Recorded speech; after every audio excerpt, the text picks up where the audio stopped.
ಆಗಿದ್ದೀನಿ, ನಾನೇ ಸರಿ ಇದ್ದೀನಿ, ನಾನು ಬೇಕಾದ್ರೆ ಕಾಲ್ಗೂ ಬೀಳಕ್ಕೆ ರೆಡಿ ಇದ್ದೀನಿ, ನಾನು ರೆಡಿ ಇದ್ದೀನಿ. ಬಟ್ ಅವರು ರೆಡಿ ಇಲ್ವಲ್ಲ.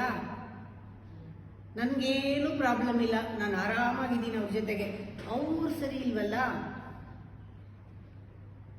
ನಂದೇನಿಲ್ಲ, I am ready, they are not coming forward ಅಂತ ನೀವು ಕೂತ್ರೆ ಕಾನ್ಫ್ಲಿಕ್ಟ್ ಹೋಗುತ್ತಾ? ಇಲ್ಲ. ಅಂದರೆ ಇಬ್ಬರು ಬೇಕು.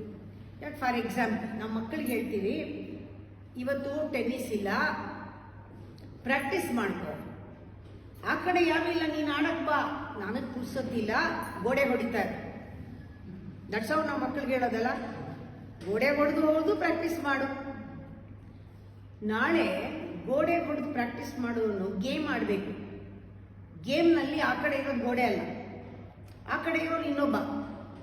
ಕಾನ್ಫ್ಲಿಕ್ಟು ನೀವು ಪ್ರಾಕ್ಟೀಸ್ ಮಾಡ್ದಂಗಲ್ಲ. ಅಮ್ಮನ ಮಾತೆಲ್ಲ